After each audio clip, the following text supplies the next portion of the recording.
Her. She's the one who stole my money. Give it back, you thieving bitch! Take your hand off me, or you'll lose it! They laughed, giving him a wild girl. But she became the best shot in town.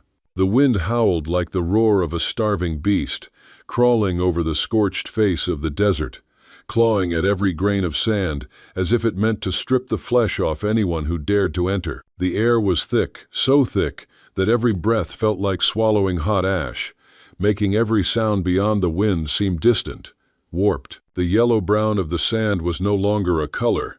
It had become a suffocating shroud, swallowing everything whole, blurring the line between earth and sky. Dust rose in savage bursts, twisting into vicious spirals around low, scraggly shrubs, which swayed like wretched souls writhing in the wasteland. In the madness of sand and wind, far off, a figure emerged, a smear of memory at first, slowly taking shape. She rode a black horse, thin to the bone, its coat streaked with sweat-darkened sand, its legs trembling but gripping the treacherous ground. Her hair, once strands that had caught the glow of sunset, was now clumped and heavy with grit and sweat, tangled under a tattered scarf wrapped hastily around her nose and mouth to keep the breath in. Beneath brows dusted gray, her eyes burned like embers, clawing their way back to life in a damp ash pit, the only light left in this merciless world. Cora Cinder Hayes, once just a whisper in saloon corners, had become a trail for hunters to follow, a shadow the desert swallowed and spat back out, as if testing her will to survive. The horse stumbled, its breath ragged, every inhale tearing at its chest. Cora leaned forward, her calloused hand stroking its neck, feeling the frantic hammer of its heartbeat. Her time was leaking away like the last drops from a cracked canteen, precious and cruel. Somewhere behind, buried under the shriek of the wind, she heard it, hoofbeats. At first faint, then steady, pounding with the sure rhythm of predators who had already caught the scent. They were closing in, too close. She couldn't stop, not now. Not when the end waiting behind her was a pair of rough hands and a tightening noose. She needed a town, any town, just a wall, a shadow, an alley narrow enough to hide her and her horse from the hunger at her back. And today, the sandstorm, once her enemy, had turned. Arms of dust spread wide to cloak her, blur her trail, cut off the scent. The wind, in its mad roaring, had become her only ally. Through the spinning haze of grit, Cora caught sight of something different in color, a smear of dull gray breaking the tyranny of yellow. Oakhaven, a small town that looked slapped together from weather-beaten boards and rotting dreams. From a distance, it was nothing more than a crack in the land, an empty promise, a resting place for the rootless. But to Cora, in this moment, it was the faintest flicker of hope, the only raft in an ocean of sand. The hoofbeats behind her sounded again, clearer now, so close she could almost feel the wind carry their breath to the back of her neck. She tightened the reins, leaned forward, pressing her lips near the horse's ear. Her voice was raw, barely a whisper carried through the storm. "Just a little more, girl, just a little more." The horse's trembling legs found one last surge, as if it too understood that what lay ahead was the line between life and death. Oakhaven didn't promise much, only crooked walls, dusty streets, and half-shut doors full of suspicion. But to Cora, it was enough to vanish, enough for her to once again become nothing more than a shadow slipping through memory, disappearing before anyone could ask her name. And she knew, when the sun dipped behind those lopsided rooftops, she would be gone again, like always. The air in Oakhaven was thick with the smells of dry wood, stale sweat, cheap beer, and the faint, earthy tang of dust just settled. The sandstorm had blown through since early morning, but it left behind a thin, yellowed crust over every rooftop, every window, and the main street itself crunching under each step like brittle glass. Cora led her weary horse into the stable near the town's gate. She hadn't even fastened the reins when a heavy-set man stepped out of the shadows, his mustache caked with sand and sweat. His narrow eyes swept her from the brim of her wide hat down to her dust-caked boots. "Your horse needs looking after," he said gruffly, without the courtesy of a greeting. Cora gave a slight nod, pulling a silver coin from her coat pocket, her calloused fingers trembling faintly from the cold. "Please," she replied, her voice hoarse, like someone who'd just crossed a long stretch of wind and grit. "What brings you here?" the man asked, not just curious, but with an edge of suspicion so blatant it weighed in the air. "Just passing through for the night," Cora said coldly, her eyes unblinking. "We don't have room for stray drifters," he muttered, loud enough for her to hear. She didn't answer. Words here would only waste her breath. With one hand still gripping the reins, she walked straight into town. Behind narrow curtains, eyes flicked toward her, quick and furtive, yet heavy enough for her to feel their weight. She was used to it. Her life had been a string of escapes, and every unfamiliar face was a possible threat. Then a shout split the air. "Her! She's the one who stole my money." Cora spun around, startled, but before she could react, footsteps pounded in around her. A crowd formed, eyes gleaming like they'd just found a new form of entertainment. Out of the throng, a tall, broad-bellied man surged forward, his faded shirt straining over his gut, a massive hand clamping down on her shoulder. "Give it back, you thieving bitch," he growled, his breath reeking of liquor and spoiled meat. Cora felt heat rise to her temples, humiliation and outrage knotting into a solid lump in her throat. Her eyes flashed steel. "Take your hands off me," she said, her voice cold and sharp, like a blade freshly honed. "What?" he barked, a laugh full of scorn. "You little brat, giving me orders?" The back and forth fed the crowd's hunger. Whispers rippled through them. "Bet it's her. Look at the way she's dressed, tells you what kind she is. Probably a runaway whore." They didn't need to shout. Each word was sharp enough to cut flesh. In that moment, Cora didn't feel fear, but the pressure closing in made her chest tighten. She knew, in towns like this, reason meant nothing compared to the collective thrill of having someone to condemn. Then a voice cut through the noise, low, steady, and clear. Not shouted, yet it carried through the clamor.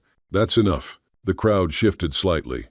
Elias Thorne stood there. He was tall, lean, his skin the pale gray of someone long deprived of sleep, and his deep blue eyes held a look that seemed to contain an entire desert's worth of drought inside them. His clothes were plain, a white shirt frayed at the collar, dark trousers, dusted boots, but something about him carried a quiet authority that needed no announcement. Elias didn't look at the crowd.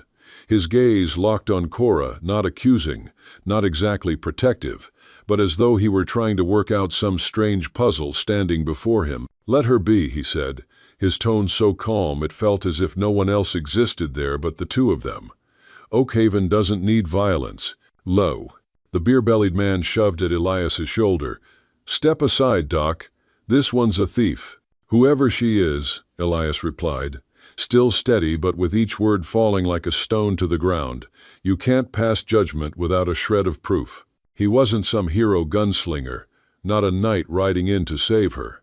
He wasn't throwing himself between her and the claws of the town. He was just holding the line, keeping order, doing what he believed was right in his own way. But for Cora, surrounded by cold eyes and baseless accusations, that small act felt like a rare crack in the wall pressing down on her. She looked at him, then at the crowd, and something unfamiliar slipped in, not gratitude, not trust, but a kind of curiosity. The dangerous kind.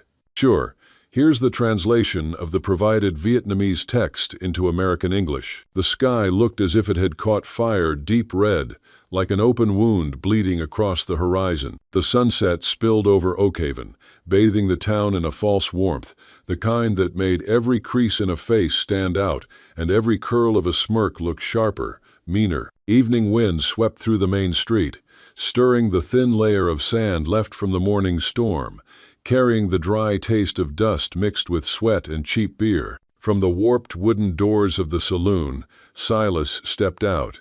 The red light slid over his face, stretching the jagged scar that ran from his cheekbone to his jaw, making him look like some old wolf who'd just caught the scent of blood. He stared hard at Cora, then flicked his eyes to Elias, a half-smile curling at one corner of his mouth. "I've got an idea," he said, slow enough for everyone to hear. "If she can hit 5 bottles on the fence, she walks free. If she misses, she leaves town. Tonight." A roar of laughter burst from the crowd, spilling out like spilled beer on dry boards.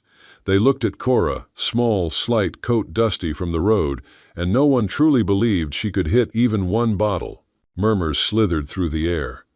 Probably couldn't hit a barn door. Bet she's never even held a gun. Cora didn't flinch. She locked eyes with Silas. That's it? Her voice was cold steel. Silas gave an easy shrug, as if doing her a favor. That's it. Lo. Elias took a step forward, his gaze fixed on her. You don't have to do this, he said, his voice carrying a thread of worry and something else. Cora turned to him. Do you trust me? In that instant, Elias hesitated. In his eyes was a war he didn't know if he could trust her, but he couldn't bring himself not to. I don't know, he admitted, each word slow, heavy. She nodded once. Then watch closely. Live. She strode to the open stretch of dirt in the center of town, where a weathered fence ran along the edge. Silas strolled over, setting 5 empty bottles on the top rail, their necks trembling slightly in the evening breeze. The crowd closed in, forming a loose ring, eyes glinting with the promise of watching a clumsy little show. Cora drew her revolver from her hip, a battered old thing, steel dulled by years, yet cared for with a devotion that showed in its balance and the soft gleam where her hand had worn the grip smooth. She said nothing, only stood tall, her breathing steady, the noise of the crowd falling away like dust on the wind. Ready? Silas asked, mockery dripping from the word. Cora gave a small nod. Then she raised the gun smooth as water, quick and exact, without a wasted motion. The first shot cracked the air. Bang!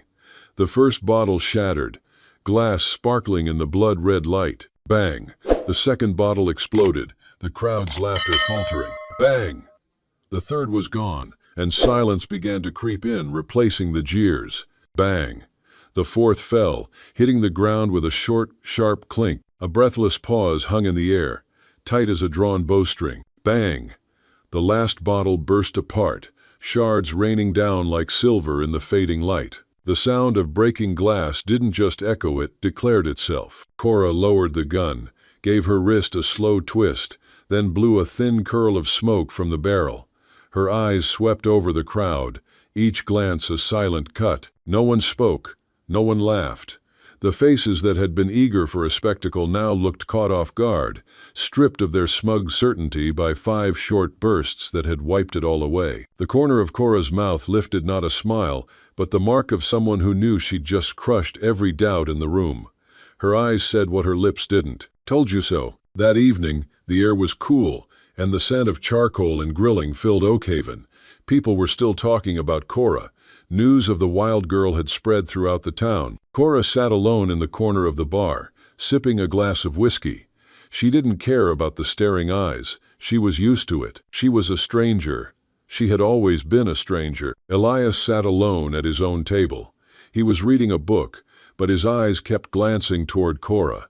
He couldn't understand her. He couldn't understand why a young girl had such a skill with a gun, and why she had such a cold exterior. She was a wild beast, an unbroken horse. Silas walked over to Cora's table and placed a new glass of whiskey down. You did well, he said. I didn't think you could do it. Cora took a sip of whiskey. I didn't do it for your praise. I know, Silas said, his tone becoming serious. I saw a young girl who can fight, and we need someone like you. Cora shook her head. I don't want to stay here. You won't have to stay, Silas said. But we need you.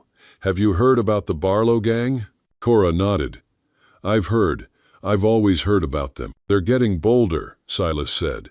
They're raiding farms and threatening trade routes.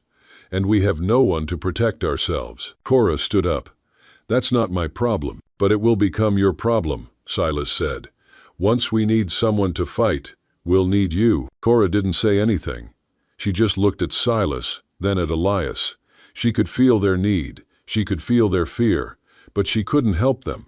She couldn't help anyone. She could only save herself. A week later, Oakhaven was still wrapped in that heavy, unnatural quiet, the kind that everyone knew wouldn't last, like the surface of a pond lying still while something swirled deep beneath. Fear of the Barlow gang had worked its way down every street, slipped under every roof, making folks talk softer and glance over their shoulders more often. Cora was caught in that same current, though she didn't let it slow her steps. She'd taken work on Elias's ranch reluctantly, not because she wanted to, but because there was nowhere else to go. A roof over her head, a few hot meals, and a place to disappear from prying eyes, that was all she needed. That afternoon, sunlight stretched thin gold ribbons across the weathered fence line. Cora was replacing a broken plank, the thock of her hammer steady as a heartbeat. Her shirt clung damp to her back, sweat tracing slow paths from the nape of her neck down the line of her spine. Stray strands of hair clung to her temple, curling against skin flushed from the sun. A shadow stretched long across the dirt. Elias stepped up, the dust on his boots whispering against the ground. He set a water jug at her feet. "Drink," he said, his voice low, half command, half something softer. Cora looked up, swiping the sweat from her forehead with the back of her wrist, meeting his gaze with a look that was equal parts guarded and defiant. She took the jug and drank deep. Cool water washed the dryness from her throat, and when she lowered it, his eyes were still on her, steady, measuring, waiting for something. "You don't have to worry about me," she said, her voice rough from heat and dust. One corner of Elias's mouth twitched, a flicker of something amused in his eyes. "I'm not worried about you," he said, pausing just long enough for the edge to sink in. "I'm worried about the fence. It needs fixing, and I can't do it alone." Her hand stilled for a fraction, eyes narrowing just slightly before she turned back to her work. "Then you do yours," she said flatly, without looking at him. It was his turn to be caught off guard. He'd expected a joke, maybe a softening of that cool stare, but instead, she gave him her back and the steady rhythm of the hammer. And somehow, that quiet refusal made him stay, watching longer than he meant to. "Why are you so good with a gun?" he asked finally, not just curious, but testing the ground. Cora paused mid-swing, turning toward him slowly, eyes narrowing as though weighing if the question deserved an answer. "Why are you a doctor?" The question landed sharp and quick, and for a moment he had no answer. She held his gaze direct, unflinching, and the silence between them stretched, thick enough to feel. Her mouth curved into the faintest, sardonic smile. "We learn what we have to in order to survive. That's all." Elias nodded, but didn't look away. "I get it," he said, and this time there was no challenge in his tone, only acknowledgement. That evening, autumn wind slipped in through the kitchen window. The glow of the oil lamp pooled gold over the rough-hewn table, glinting off the edges of chipped porcelain. They sat across from each other, the only sounds the quiet clink of spoons against bowls. Neither of them broke the silence, not because there was nothing to say, but because they were both, in their own way, enjoying it. Cora ate slowly, her eyes lifting now and then toward Elias. She noticed he was watching not just her face, but the way her fingers turned the spoon, the slight tilt of her wrist. Each time their eyes met, he didn't look away, and that made her want to, yet also made her wonder how long he'd hold the look. Elias leaned forward to refill her bowl. The space between them closed suddenly. The scent of wood and antiseptic clung to him, faint but sharp. When his hand brushed the back of hers as he passed the bowl, they both paused, not pulling away, but not moving closer either. Cora pressed her lips together, eyes dropping to the soup again, but the ghost of a smirk tugged at the corner of her mouth, a reflex she hadn't meant to show. Elias noticed, and the quiet satisfaction in his eyes made him take his seat again with unhurried ease, as if neither of them wanted to shatter the moment. When dinner was done, Cora rose to clear the table. Elias followed, carrying dishes to the porch. The night wind stirred the curtain, the boards beneath their feet creaking faintly. They stood close enough for warmth to pass between them, but still with that sliver of space thin enough that a single step could close it. Cora's eyes lingered on the dark sweep of the fields. Elias's gaze stayed on her profile. He almost said something, then didn't. She felt the weight of his eyes and turned her head, and in that brief lock of their gaze, there was no emptiness, only the hum of something unspoken. This wasn't love, not yet. It wasn't a promise either. It was more like a spark catching on dry grass, still small, but both of them knew, without a word, that if no one stamped it out, it could burn. And for now, neither had the will to put it out. The sun had set, The sky had turned a charcoal purple. A scream rang out. "They're coming!" The sound of galloping horses and gunfire filled the air. The Barlow gang was attacking a farm on the outskirts of town.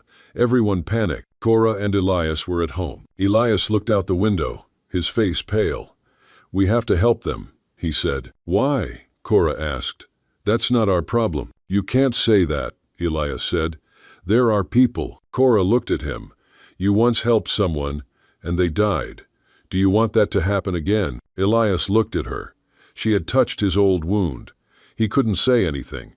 He could only look at his pain. "I'm going," Elias said.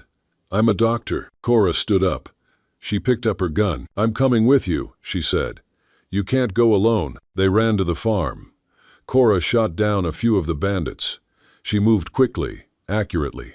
Elias, with his medical knowledge, saved a few of the wounded. But things were getting worse. The gang was too large. In one moment, Cora saw a bandit preparing to shoot a child. She didn't hesitate. She raised her gun, she aimed, and then she pulled the trigger. The bandit fell, and the child was saved. The child ran to her and hugged her. "Thank you," it said. Cora looked at the child, and then at Elias. She could feel a strange feeling in her heart. It wasn't pride, but a sense of relief. She had saved someone. Elias looked at her, and in his eyes she could see admiration, respect. She hadn't run away. She hadn't hidden.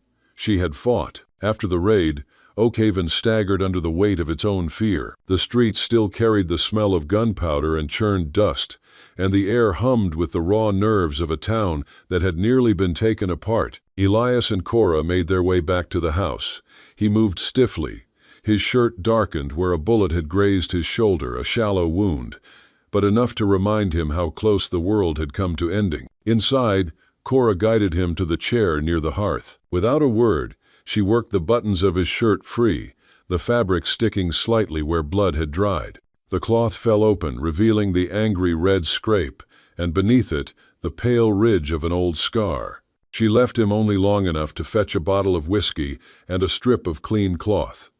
The scent of spirits filled the room as she poured it over the wound. Elias gritted his teeth, the muscles in his jaw flexing like cables under strain. "Why didn't you run?" he asked, voice low and rough from both pain and something else. "You've always said you would, that you'd run." Cora didn't answer at first. Her gaze lingered on that old scar, faded but not forgotten, etched into him like a mark of exile. It was the kind of scar that didn't belong to the body alone. "Does it hurt?" she asked. "No," he said, without hesitation. "It's just an old scar. Doesn't hurt anymore." "Zero." She met his eyes then, and there was no softness in her voice when she replied. "You're lying. You couldn't save her. You couldn't forgive yourself. That's why you put your gun down. That's why you're here." Elias looked at her, startled not because she was wrong, but because she was right. "How did you know?" "I know that kind of pain," Cora said quietly. "I've carried it myself. I was left behind once, and once is enough to know what it feels like." "Lay?" She wrapped the cloth firmly around his shoulder, the fabric pressing warmth into the ache beneath. Her hands were steady, her touch impersonal in motion but not in meaning. "It's going to be okay," she said, though her voice sounded like she was telling it to both of them. Later, they sat together by the fire. Outside, the night pressed cold fingers against the walls, but inside the flames licked at the logs, casting amber light that blurred the lines between shadow and skin. Neither spoke. They simply sat, two people who had found each other in the wreckage of their own storms, leaning into the quiet like it was the only safe place left. The fire crackled and shifted, sending up sparks that spiraled briefly before vanishing into the dark. It sounded almost like a promise neither dared to speak aloud, a promise that, perhaps, the worst was already behind them. That evening, the western sky looked like a torn sheet of crimson silk, its ragged edges bleeding into the horizon. The sun was sinking, still clinging to a few stubborn rays like the fingers of a dying man, unwilling to let go. The prairie stretched out before them, so still that even the wind seemed careful, threading itself through the dry grass without daring to bend it more than necessary. On the weathered wooden porch, Elias and Cora sat. Between them was a space small enough to cross with a single step, yet deep as a canyon one you could see across, but might spend a lifetime mustering the courage to cross. Cora kept her gaze low, a small stick in her hand tracing slow, uneven circles in the dusty earth. Each circle was incomplete before the wind erased it, like memories you think you can hold on to, until a thin gust is enough to sweep them away. Elias was silent for a long while, eyes fixed on the blood-red horizon. When he finally spoke, his voice sounded like a door that hadn't been opened in years, low, weighted, carrying the scent of something old and locked away. "I once had a wife," he said, spacing the words as though afraid they might shatter on the way out. "Her name was Lily. She was kindness itself, and beautiful. The kind of beautiful that could make even the worst morning bearable, just because she smiled." He paused, throat tightening. "Then the sickness came. I saved dozens of people, but not her. That was the first time I learned how much a man's hands can shake when there's nothing left they can do." Cora's fingers clenched around the stick until it snapped with a dry crack. She didn't look up. Some griefs didn't need comfort, they split wider when touched. "I felt like I'd betrayed her," Elias went on. "Betrayed my vows, betrayed the belief that I could protect the one I loved. When she died, I walked away from everything, came to this town, thinking distance and time would wipe it all clean. But," he let out a short, humorless laugh dry as charred wood, "time just lays dust over it, the blood still underneath." Cora looked up now. In the red light of the dying sun, his face was carved into sharp planes by shadow, like a half-finished statue, something caught between strength and ruin. She reached out and placed her hand on his shoulder. The touch was light, but steady, an anchor in the wind. "You didn't betray her," Cora said, her voice low and rough, as if she was keeping it from shaking. "You did everything you could. If she were still here, she wouldn't want you locking yourself away in the dark." Elias turned to her.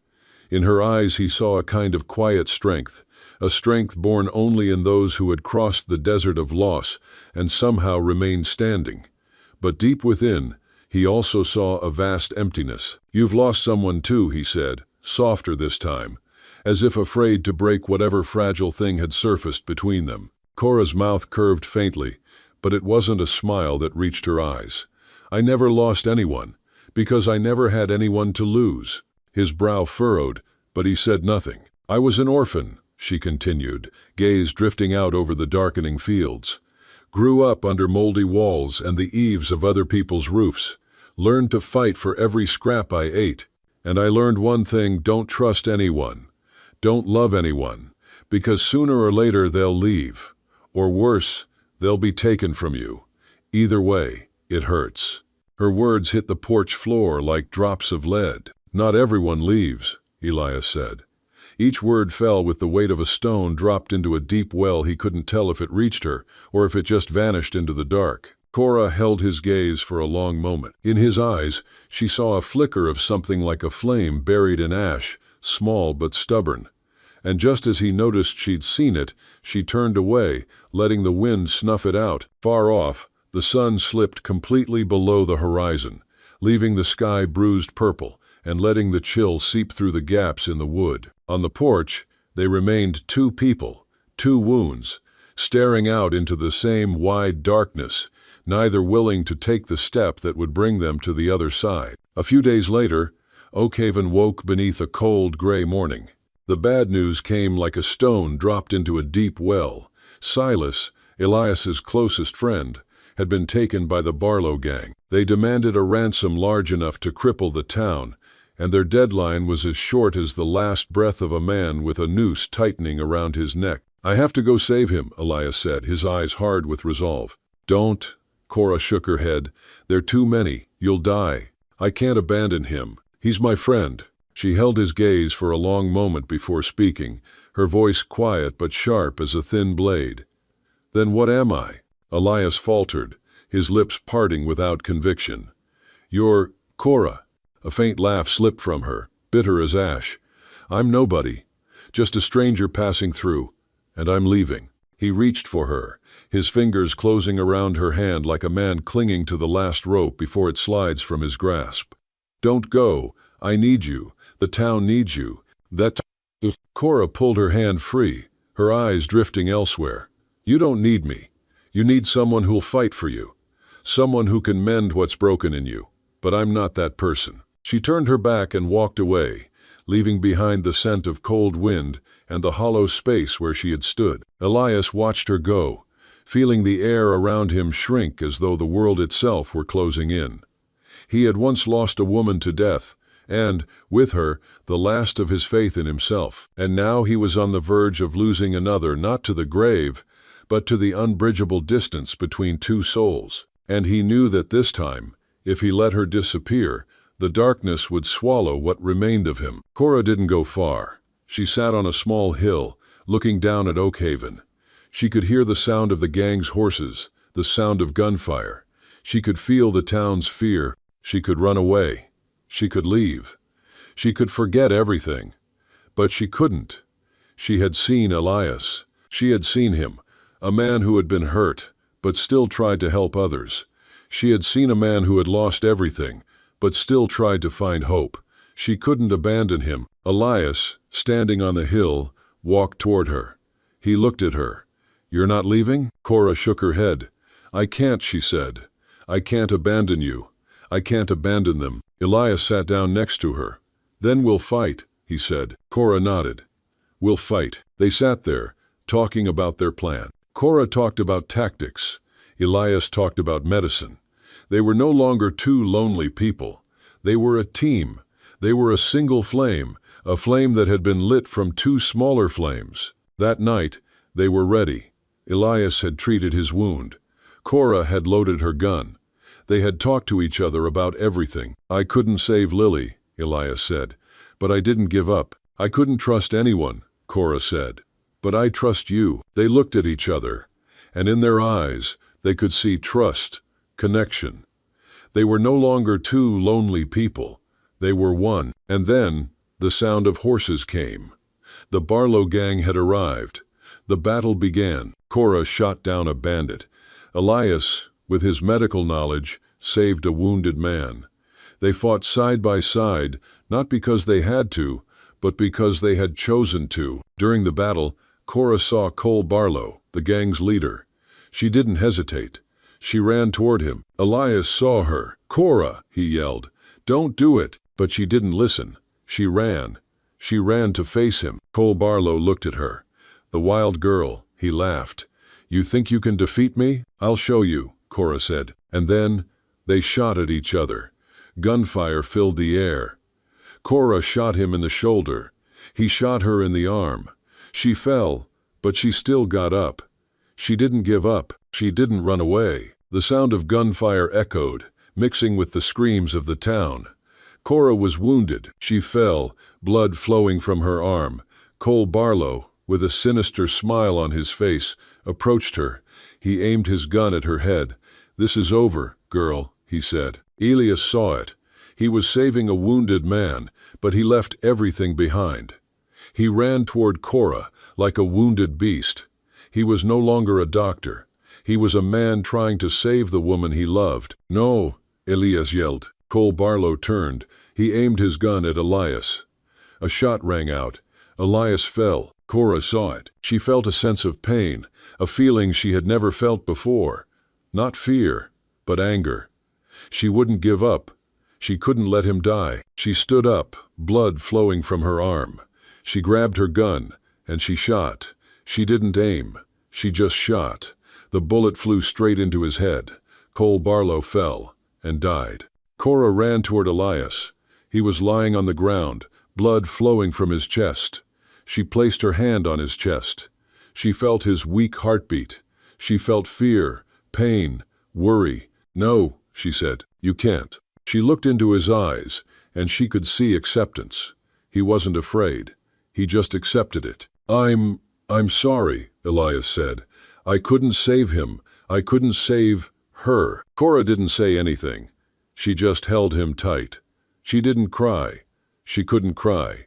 But something inside her had broken, like a dry piece of land had cracked, and the rainwater had begun to seep in. That evening, Oakhaven felt as if it had staggered out of a long nightmare. Gun smoke still curled above the rooftops, the scent of dust and blood seeping through door cracks, clinging to every breath. Townsfolk gathered in the street.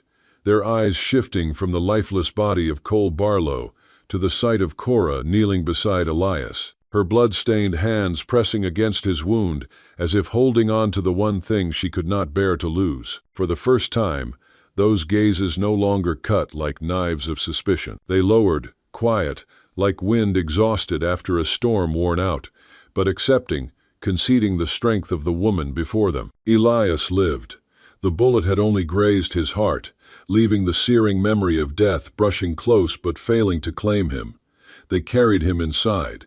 Cora, her own arm bleeding, stayed. Days later, the morning sun poured through the window slats, golden as honey across the fresh scar on his chest. Elias pushed himself upright, his eyes finding her. "You're not leaving?" Cora shook her head. "Number, I can't. Not you, not them." The light softened the ice that had once sealed her gaze.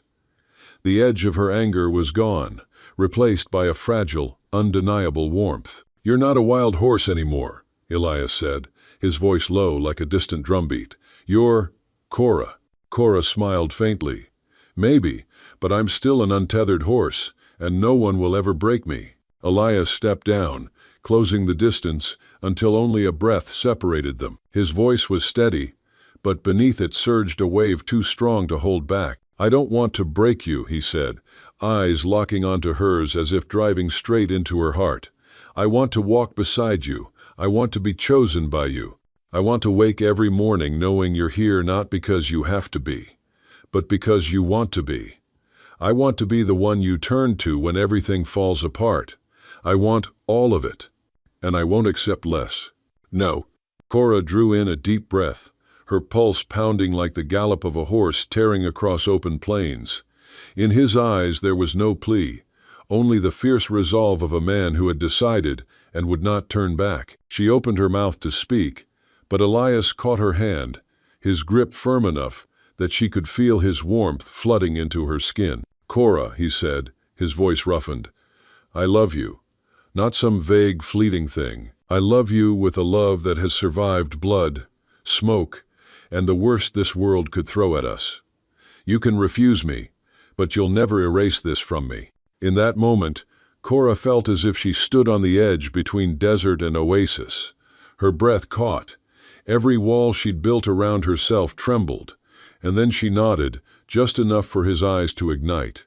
"Then," she whispered, "I choose you." "Then—" Elias pulled her into him, and the kiss came like a sudden rain breaking over parched land, fierce, burning, erasing the last traces of distance between two people who had once been alone. One afternoon, the postman brought an envelope yellowed with age, the paper carrying the scent of late-season dry leaves. Inside, Cora's mother confessed. She had not abandoned her out of cruelty, but to save her from the brutal hands of her father. She had lived her whole life under the weight of regret. Cora read each line, her eyes traveling as though across a long desert until they found a spring. No tears fell. The anger was gone. In its place was a quiet that seeped into her chest, like spring wind slipping through an old window. She turned to Elias. "I wasn't abandoned," she said, her voice as light as a falling leaf. "I was protected, and I didn't run." Elias drew her into his arms, his hand steady against her back like the pillar of a house. "You are strong," he said. "A woman who was chosen, not owned, not tamed. You are your own." No more words were needed. The warmth of each other was the only story they required. Spring swept over Oakhaven like a green quilt laid gently across the earth's wounds. Tender grass pushed up where bullet craters had been, and wildflowers scattered their colors along freshly built fences. The town and the people within it slowly learned to breathe again. Elias and Cora rebuilt the farm together. New timber replaced rotting beams. The sound of hammers replaced the echo of gunfire.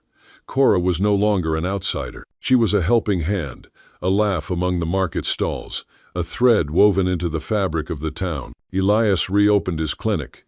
He healed the sick, and little by little, the cracks within himself. One afternoon, they sat on the porch, watching children chase each other through the grass. A little girl ran up and wrapped her arms around Cora. "Dr. Cora, you're the best doctor in the whole world." Cora laughed, a sound she once believed she'd never make again. Evening draped the rooftops in the burnished glow of old copper. Silas appeared in the doorway, leaning against the frame. "Oakhaven needs a symbol," he said. "Strength, resilience." Elias turned to Cora. "I think I know who." She didn't have to ask. In his gaze, she understood. The emblem of Oakhaven would not be a lone wild horse, but one who had carried wounds, stood tall, and chosen to remain. When the new welcome sign was raised, bearing her image carved into its wood, Cora smiled. It was no longer the guarded smile of a fighter ready to flee, but the steady mark of someone who had found where she belonged. On the hilltop, the evening seemed to hold its breath.